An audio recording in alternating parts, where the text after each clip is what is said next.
Tão bom ver o Tadel com tantas pessoas aqui.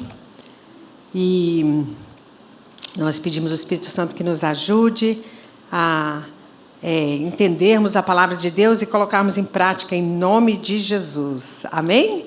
Amém, gente. Eu queria hoje falar um pouquinho com vocês sobre como agem os líderes tóxicos. Em nome de Jesus, nenhum de nós vamos ter nenhuma dessas características. Mas, se a gente perceber alguma característica dessa, creio que a gente vai colocar diante do Senhor para que nós não sejamos tóxicos. Mas é interessante que essas características não são só para nós que somos líderes, mas muitas vezes os nossos liderados têm esse tipo de reação justamente para tentar manipular, né? Nos manipular ou manipular outras pessoas, ou muitas vezes até a gente mesmo, como líder, tem esse tipo de atitude, às vezes inconscientemente, tentando manipular as pessoas. Então, a gente vai estudar um pouquinho a vida de dois grandes líderes, né? Dois reis. Um era Saul e o outro era Davi. E quais algumas atitudes que a gente percebe na vida deles, o que fez eles se tornarem grandes líderes, mas o que também levou eles à derrota, né? Foram, infelizmente, Saul foi um homem escolhido por Deus, né? Era um homem que temia a Deus e caminhava com Deus, né? Queria as coisas de Deus, foi colocado ali em posição de liderança, mas a gente vê que o Saul ele vai declinando de tal maneira que ficou insuportável conviver com Saul. Ele tem uma morte trágica, se afasta mesmo de Deus, se embebeda e se englamura com a glória de ser um rei, queria louvor das pessoas. Então, a gente percebe que ele começou bem, mas, de alguma maneira, ele se perdeu. Então, eu penso que isso é um alerta para todos nós, né? Que a gente não permita que essas pequenas raposinhas entrem na nossa vida, na nossa maneira de liderar, na nossa maneira de ser, para que realmente a gente possa terminar bem, né? Em nome de Jesus, é isso que a gente quer, pela graça e a misericórdia de Deus. Então, nós vamos ver 4 atitudes estratégicas, táticas, que Saul usava como líder, que não glorificavam a Deus. Então, vamos analisar, vamos abrir nossa Bíblia para 1 Samuel 22, e é impressionante que, logo nesses versículos, do versículo 6 em diante, em poucos versículos, nós percebemos algumas características muito fortes na vida de Saul, que vão nos servir de alerta e nos ajudar a sermos melhores líderes, em nome de Jesus. Então, 1 Samuel 22, do versículo 6 em diante, começa assim: Saul ficou sabendo que Davi e os homens que o acompanhavam foram descobertos. Saul se encontrava em Gibeá, debaixo de uma árvore, numa colina, com uma lança na mão, e todos os seus servos estavam com ele. Eu não sei se você consegue perceber já aí que tem alguma coisa um pouco estranha. Vários relatos da palavra de Deus fala que Saul estava com uma lança, né? Parece que ele sempre segurava uma lança. Imagine, né? Hoje em dia não é lança, mas é um revólver, né? Uma outra coisa. Imagine alguém chegar aqui e um revólver, está sempre com um revólver na mão. Você ia pensar, alguma coisa está errada, né? E Saul, a Bíblia fala que ele estava sentado. Imagine a pessoa sentada com um revólver. Não é estranho, né? Aí a gente já começa a perceber algumas atitudes interessantes na vida de Saul, porque ele estava conversando com os seus soldados. Ele não estava assim, ele estava lá conversando com os soldados, segurando a lança, né? E aí a gente pode perceber que Saul mandava uma mensagem não falada para os seus soldados, né? Ele realmente todo mundo sabia o que Saul podia fazer com aquela lança. Ele já tinha jogado aquela lança 2 vezes, pelo menos, em Davi. E Saul sabia disso e sabia que os seus liderados sabiam que ele era capaz de fazer qualquer coisa com aquela lança. Então, sem dizer nenhuma palavra, ele mandou uma mensagem ali para eles, né? Nós vamos ter uma conversinha. E todo mundo... Imagine se esse homem ficar com raiva, só Jesus na causa. Bom, Jesus não tinha nascido ainda, né? Mas já viu aquele líder que as pessoas chegam e falam assim, rapaz, ele está bravo hoje. Hoje ele está bravo. Qual é a mensagem quando a pessoa fala, né? Chega com uma cara, um líder que chega com uma cara, né? E as pessoas falam, ele está bravo hoje, ele está bravo. Então todo mundo, ai meu Deus, né? Mandou uma mensagem de medo. Se nós somos esse tipo de líder que as pessoas têm medo de nós, como com certeza os soldados de Saul tinham medo dele. E ele fazia bem claro, eu tenho uma lança, é melhor vocês se portarem bem direitinho, né? Então, era um líder que se irritava facilmente. Saul se irritava. E quando ele se irritava, ele pegava a lança e tacava mesmo. Então, todo mundo tinha medo. Todo mundo tinha medo. Né? Já viu aquele homem, aquele marido que é triste, ele chega em casa já chutando a porta, batendo, que é para ninguém falar nada. Todo mundo com medo, né? Com medo. Então, isso não é uma coisa que é de Deus. A pessoa que age dessa maneira, ela é uma pessoa extremamente insegura. E ela usa o medo para controlar a vida das pessoas. Aquele homem chega em casa com uma cara desse tamanho que é para poder a mulher não perguntar nada. Ela já fala, ixi, papai tá horrível hoje. E tal, né? E o patrão chegou. Ai, todo mundo se senta lá e com medo. E às vezes tem pessoas que lideram o povo de Deus debaixo desse medo. As pessoas têm medo de chegar perto do líder. Se a pessoa tem medo de chegar perto do líder, se a pessoa tem medo de conversar com aquele líder, alguma coisa está errada. Aquele líder está fazendo alguma coisa que está fazendo com que aquelas pessoas tenham medo dele. E isso não pode existir na nossa vida. Né? Aquele líder que fica com raiva. Já viu aquele líder? Olha o que a Bíblia fala em Provérbios 22, 24. Olha o que fala Provérbios. Vamos mudar aí? Não faça amizade com quem facilmente fica irado. Nem ande na companhia de quem é agressivo. Fala, meu Deus, pastor André, eu estou sentado do lado de um aqui. Nem olha. Miseriqueima mesmo, né? Em nome de Jesus, aqui não. Mas olha como a Bíblia é tão forte, né? Para a gente não fazer amizade com pessoas que ficam facilmente iradas. Então, moça, se você está se relacionando com um rapaz que fica facilmente irado e agressivo, cuidado. Será que é esse tipo de rapaz que você quer casar? Ou às vezes a mulher, né? A mulher fica com raiva, irada.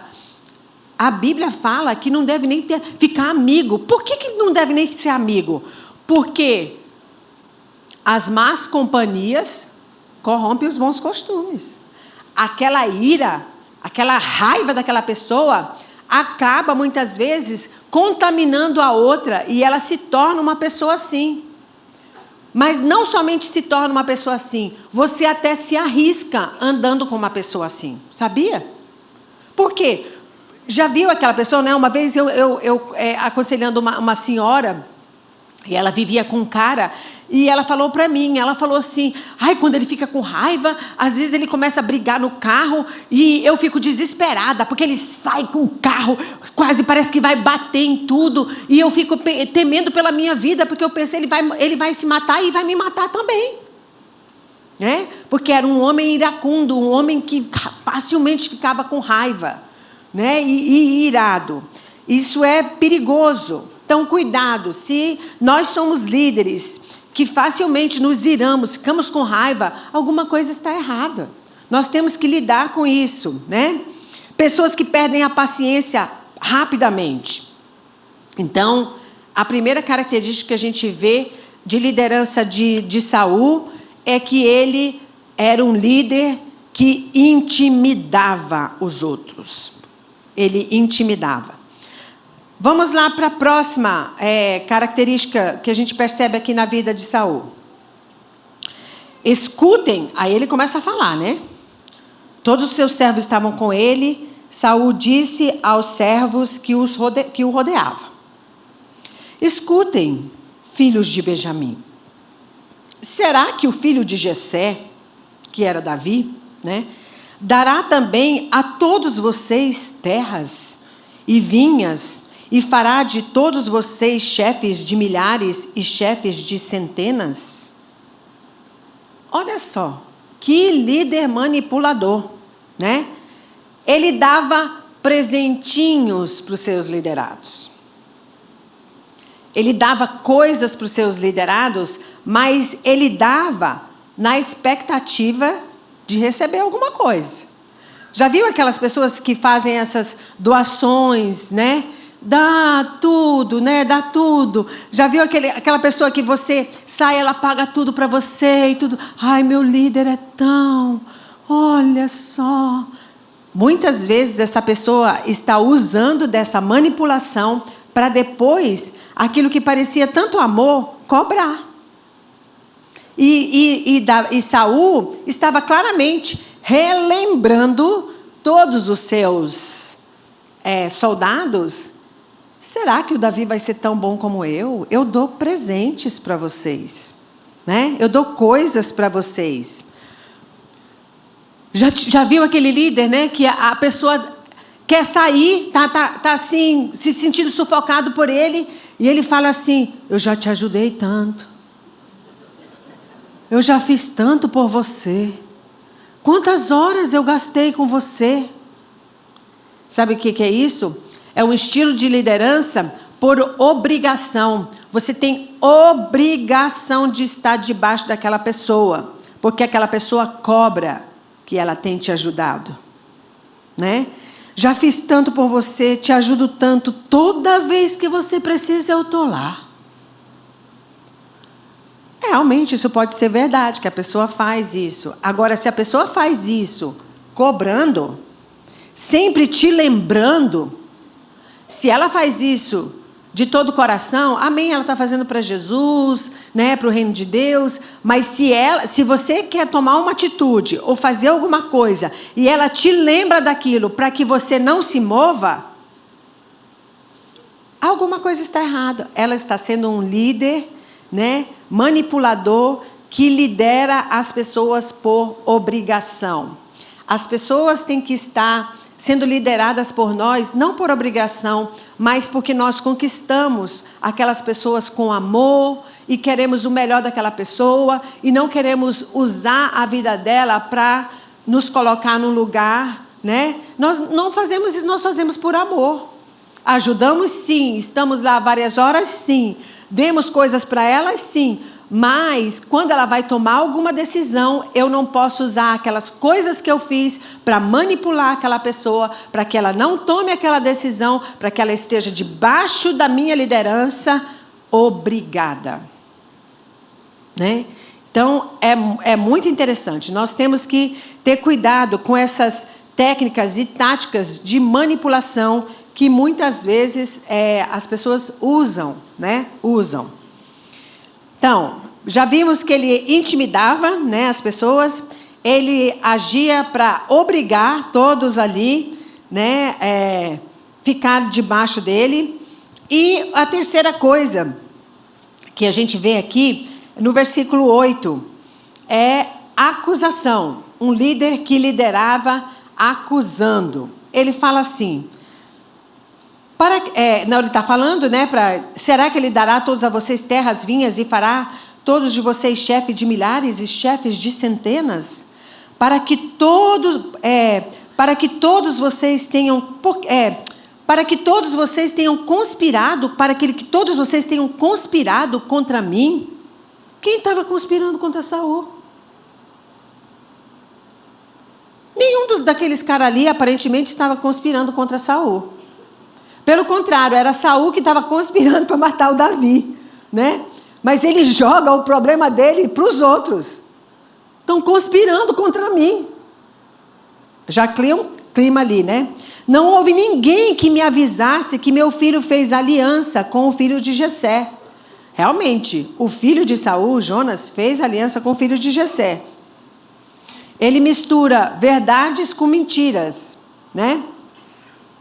Não há nenhum de vocês que tenha pena de mim. Gente, olha só, imagina um rei falando isso. Vocês não têm pena de mim, não? Os caras, a gente não pode nem falar nada, né? Porque se a gente falar alguma coisa, primeiro ele está com uma lança na mão. Segundo, ele já deu coisas para a gente, a nossa casa, a nossa terra. Vai tirar tudo de nós. Vai ver que tem realmente alguém conspirando aqui. Sei lá, a gente não sabe de nada, mas talvez tenha alguém conspirando. Ele coloca verdades com mentira para manipular, né? Para manipular. Aí ele apela. Vocês não têm pena de mim, não? Aí pronto, a gente fica sentindo, oh, coitado. Coitado desse líder. Já pensou, gente? Ele nos dá as coisas. O filho dele faz aliança com o outro. Claro, a gente vai ter pena desse líder. Vamos ficar aqui debaixo dele, porque coitadinho do pobre, né? Ninguém tem pena de mim e me conte que meu filho instigou contra mim. O filho dele não tinha instigado. Não tem nenhum relato na Bíblia que Jonas instigou outros para ir contra o pai dele. Jonas ficou do lado de Davi, porque sabia que Deus tinha escolhido Davi como rei. Mas ele não fez nenhum motim, nenhuma revolta. Pelo contrário, a Bíblia fala como Jonas era tão leal para o pai dele. Mas ele usa meias verdades com mentiras para manipular o povo, né? Olha só, que ele fala que Jonas conspirou contra ele para me armar ciladas, como se vê nesse dia. Isso não era verdade. Jonas nunca fez ciladas contra o pai dele.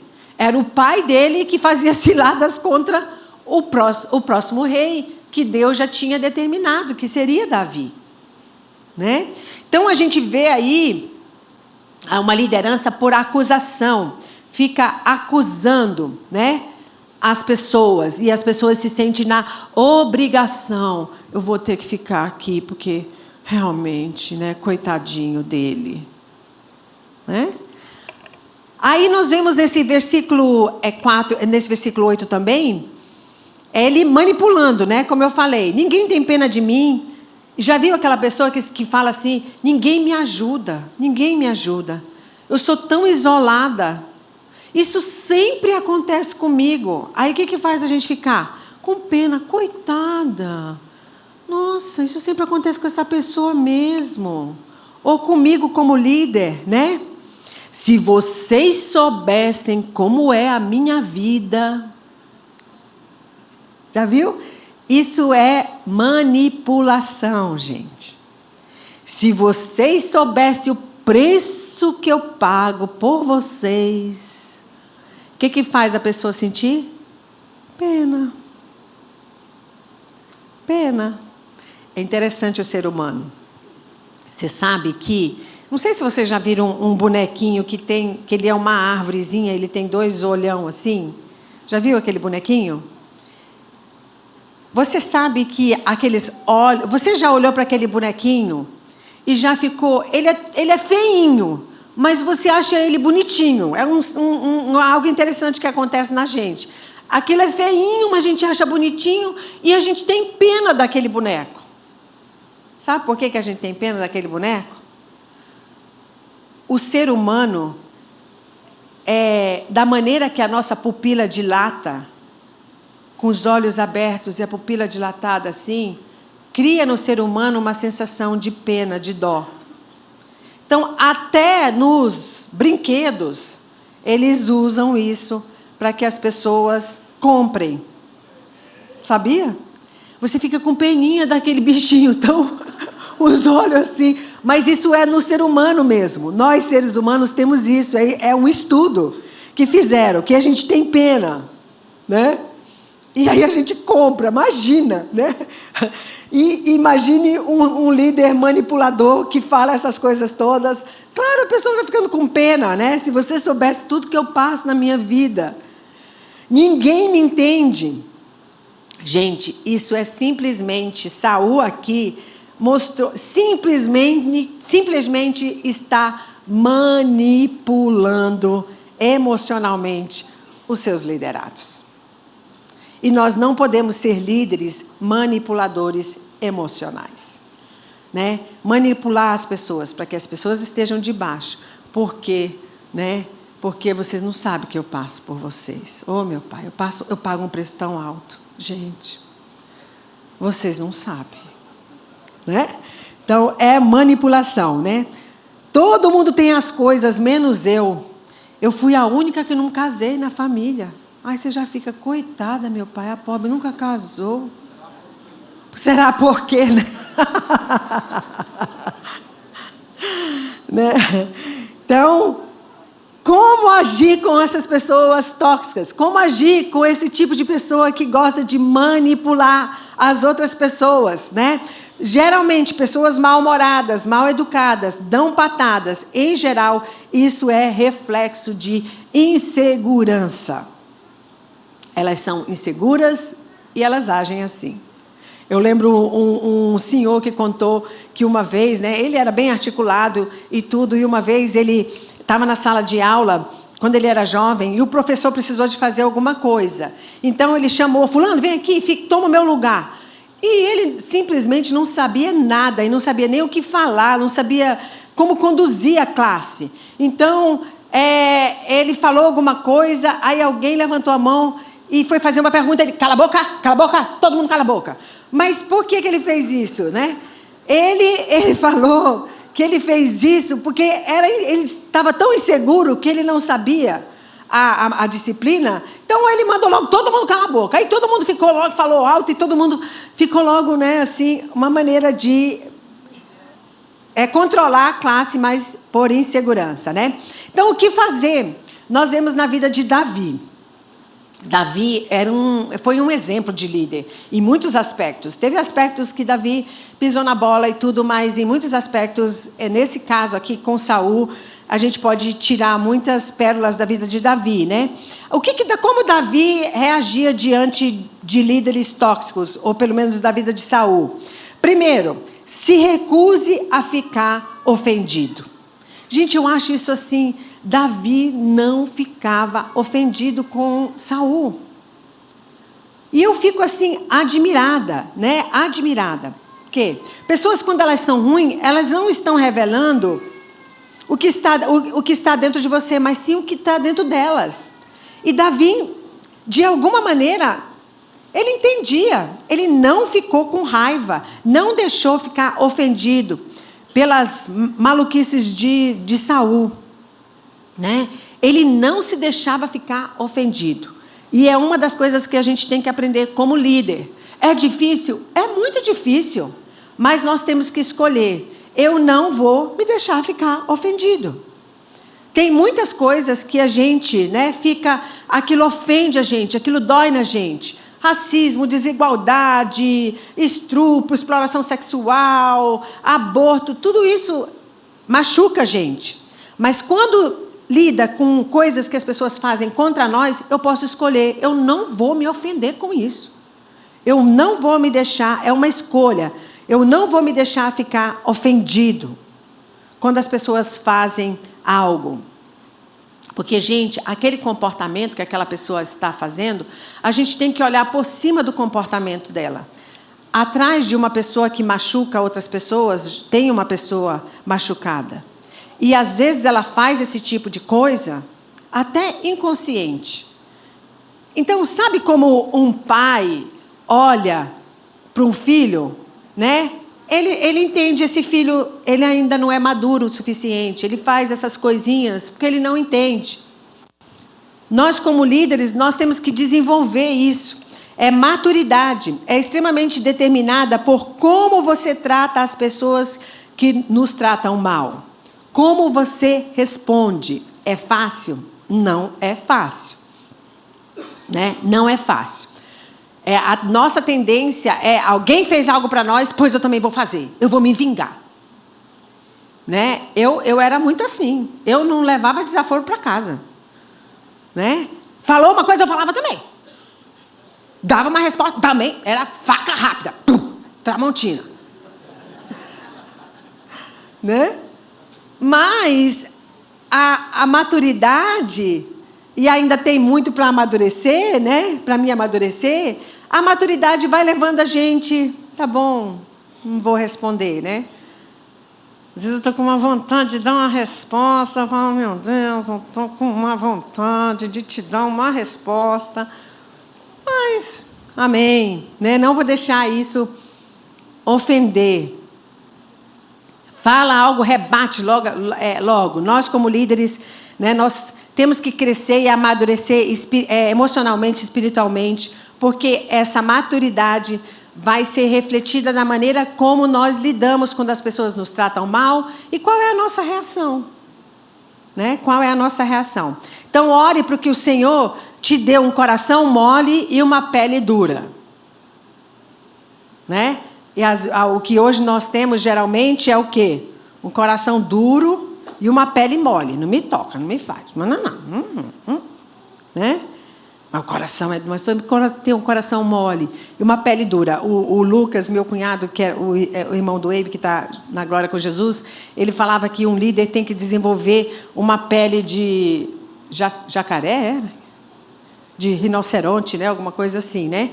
Onde ele aguenta, né? Um rinoceronte, se você jogar uma lança nele, vai ser muito difícil penetrar, porque ele tem uma pele dura.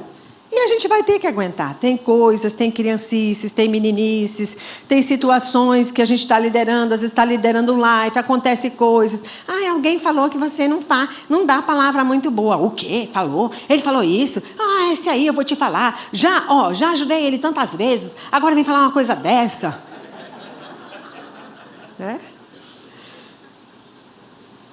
E tudo, vou te falar, cuspir no prato que comeu, e papapá, e bababá. Isso está mostrando imaturidade. Né? Imaturidade foi, ele falou, poxa, eu vou conversar com ele, né? Vamos resolver isso. O que será que está desagradando ele e tal, né? Então, a primeira coisa, se recusa a ficar ofendido. Alguém olhou para você de um jeito que, eu não gostei, falou algo. Né? No trânsito, para os homens, isso, eu não sei, parece que é uma coisa que mexe com os homens, né? Assim, o ego dos homens, esse negócio de trânsito. Né? Alguém deu uma buzinada, quer. Isso mostra sinal de imaturidade. Desculpa aí, rapaz. Né? Às vezes acontecem tragédias por causa no trânsito, aquela pessoa não teve uma reação, mandou o dedo para outra e tal, o cara desce. É verdade, gente. Né? Isso é muito perigoso. Então, nós como líderes, que todo mundo acaba liderando alguma coisa. Eu lembro que lá em casa, nossos filhos eram pequenos, a gente tinha um cachorrinho, né? E aí, um dos nossos filhos chegou para mim, ele falou assim, mãe, eu quero saber o seguinte, tá bom, o papai manda na senhora. A senhora e o papai mandam na gente. A Priscila manda no David. O David manda em mim. E eu mando em quem? Aí não sei quem foi que falou, manda na Bubbles, que era a cadelinha.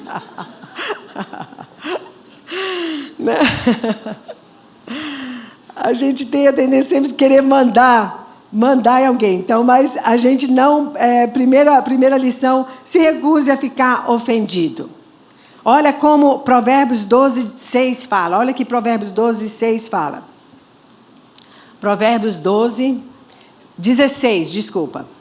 O insensato mostra logo a sua ira, mas o prudente ignora os insultos. Alguém te insultou, falou mal de você. Tá bom. Tudo bem, a gente vai resolver. Ignora. Provérbios 10, 12. O ódio provoca conflitos, mas o amor cobre todas as transgressões. Olha que bênção. E ainda mais agora que a gente está numa série sobre amor. Gente, nós vamos ser líderes fantásticos, para a glória de Jesus. Aleluia. Segunda característica não é que a gente vê na vida de Davi, né? Primeira, que ele não se deixou ser ofendido por Saul. Segunda, ele não ficou esperando para que Saul pedisse perdão para ele. Então, não espere que as pessoas peçam perdão para você liberar perdão. Ah, mas aí também já é demais. Aí também já é demais. Se ela pedir perdão, tudo bem. Agora, se ela não pedir perdão, eu não preciso perdoar. Vamos ver o que fala em Lucas 23, 34. Mas Jesus dizia: Pai, perdoa-lhes, porque não sabem o que fazem. Então, para repartir as roupas dele, lançaram sorte. Alguém pediu perdão para Jesus? Não. Não é? Mas a atitude de Jesus era perdoar, mesmo quando as pessoas nem pediram perdão. Pai, perdoa eles. Jesus foi um passo a mais. Jesus é demais. Além dele perdoar, ele ainda pede que o Pai perdoe. Né? Perdoa, Pai. Eles não estão sabendo o que eles estão fazendo. Né? Então, o meu sogro dizia, qual é a definição de um cristão?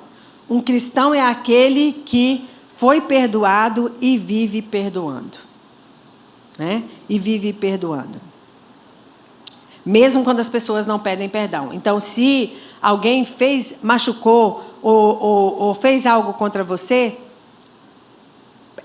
decida, né? Decida, eu vou perdoar. Por quê? Porque eu não vou me deixar ficar preso nessa pessoa, porque ela não veio me pedir perdão e tal. Eu ainda tenho isso guardado contra ela. Quem está sofrendo é você, porque aquele lá, talvez até ele fez algo, igual Jesus falou, nem sabia que estava fazendo, e aquela pessoa amarrou você quando você decide que você não vai perdoar, porque aquela pessoa não te pediu perdão. Claro que o certo, nós como cristãos, se nós fizemos algo de errado, nós vamos pedir perdão. Mas se alguém fez algo para você e não te pediu perdão, não fique preso nessa pessoa, decida, eu decido perdoar essa pessoa, eu decido de coração perdoar. E aí, a terceira coisa, né? Você vê que Davi perdoou Saul.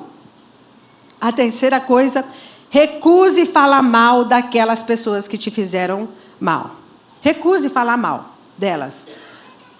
Para mim, isso assim, Davi, gente, eu tiro o chapéu. A gente não vê ele falando do Saul. É impressionante, pelo menos eu nunca vi. Né? Talvez está na Bíblia, mas eu nunca vi. Pedi ajuda aqui dos universitários. Né? Eu nunca vi. Mas como é fácil quando alguém faz alguma coisa contra nós, é fácil a gente falar daquela pessoa, gente. Eu acho que todo mundo tem que aprender sobre isso, porque... Ou então só eu que sou a pecadora aqui. Porque é tão fácil. Alguém fez alguma coisa, né, para você... Qual é a sua tendência? Gente, vocês não sabem o que aconteceu comigo. Olha, gente, né? Nem te conto, já vai contando. Né? Ele fez isso e isso, né? Às vezes a pessoa está fazendo e a outra pega o telefone e diz, olha, ele está fazendo isso agora. Né? Olha e tal. Então, é claro que... não passe informações para pessoas que não são parte do problema ou da solução. Por quê? Porque isso se torna uma fofoca, né? Então, às vezes, claro, você tem que resolver uma coisa, você tem que contar para uma pessoa, aí vocês vão lá e vão resolver e tal. Mas nós, seres humanos, temos a tendência de tentar fazer com que as pessoas fiquem com pena da gente. E isso é errado, né? Eu sei que Deus tem trabalhado no meu coração. Se a pessoa foi injusta com você ou fez algo que não foi certo, para de ficar falando para que todo mundo diga, mas coitada de vocês, eu tenho tanta pena de você, meu pai. Como você está sendo injustiçado? Pois é, menina, faço tanto. Ai, meu pai. Né? Nós não podemos, nós temos que não ter essa tendência. Olha o que fala Provérbios 17:9. Quem cobre as transgressões fortalece a amizade, mas o que insiste no assunto separa os maiores amigos. Então, fez algo contra você? Vá lá, confronte aquela pessoa, resolva, né? E não fica tendo uma festinha de pena lá de você, né? 1 Pedro 3:9 fala: não paguem o mal com mal, nem ofensa com ofensa. Pelo contrário, respondam com palavras de bênção, pois para isso mesmo vocês foram chamados, a fim de receberem bênção por herança. Aí você fala assim: não, mas espera aí, tudo bem, eu vou perdoar aquela pessoa me fez algo ruim, eu tenho que ficar de amores com aquela pessoa? Não, não é isso que a Bíblia fala. Não precisa você ficar convivendo com aquela pessoa e ficar... Não é isso que a Bíblia fala. Mas decide, eu vou colocar isso diante de Deus. Eu vou perdoar aquela pessoa. Claro que um líder, se ele faz uma coisa errada, ele tem que ser lidado com aquele erro. Né? Igual, por exemplo, um líder caiu num pecado moral. Ele tem que ser corrigido, ele tem que ser afastado. Nós vamos perdoar. Mas ele vai ter que lidar com as consequências, né? Vai ter que lidar com a consequência. Então, a mesma coisa nós. Alguém fez algo para a gente, libere aquele perdão. Não estou dizendo que você tem que conviver e viver com aquela pessoa, né? Não sei que seja o seu marido, aí você vai ter que viver mesmo, né? A não ser que ele faça uma coisa tão horrível que você, às vezes, vai ter que se posicionar, né? Porque a pessoa vai ter que pagar as consequências das escolhas que ela faz. As pessoas falam assim: mas você é crente, você não tem que ser uma pessoa mansa? Sim, tem que ser mansa. E é igual um cavalo. Já viu um cavalo bravo? Que você amansa o cavalo? Ele se torna manso, não é verdade? Ele deixou de ser forte? Ele deixou de ser inteligente? Não, ele continua com essas características, mas ele é manso, né?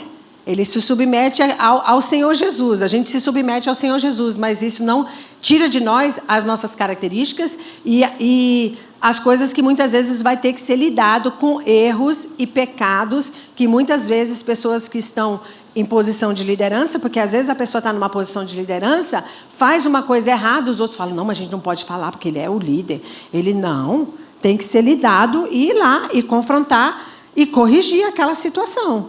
Né? Não é porque é o líder que vai ficar naquela posição de liderança e todo mundo lá de vaquinha de presépio, só balançando a cabeça. Não é isso que a Bíblia fala. Né? Então, as 3 atitudes que a gente vê na vida de Davi para lidar com líderes como Saul: se recusa a ficar ofendido, não espere pedir perdão para perdoar. Claro que nós devemos pedir perdão, mas se por um acaso não pedir perdão, não deixe essa pessoa ficar amarrada em você. E recuse a falar mal das pessoas. Se tem um problema, se tem algo para ser resolvido, vá lá com aquela pessoa, resolva com aquela pessoa, né? E eu tenho certeza que nós vamos nos tornar líderes melhores. Amém? Amém. Vamos orar, então? Paizinho querido, muito obrigada pela tua palavra que nos traz tanta revelação de como nós devemos agir, o que está no teu coração, qual é a tua vontade para as nossas vidas. Nos ajude, ó Pai, a sermos líderes melhores. Líderes melhores no nosso life, na nossa célula, ou em casa, como pais, na nossa empresa. Pai, nos ajude a vivermos de tal maneira que a gente possa glorificar o Senhor em tudo que nós fizermos, em nome de Jesus. Amém.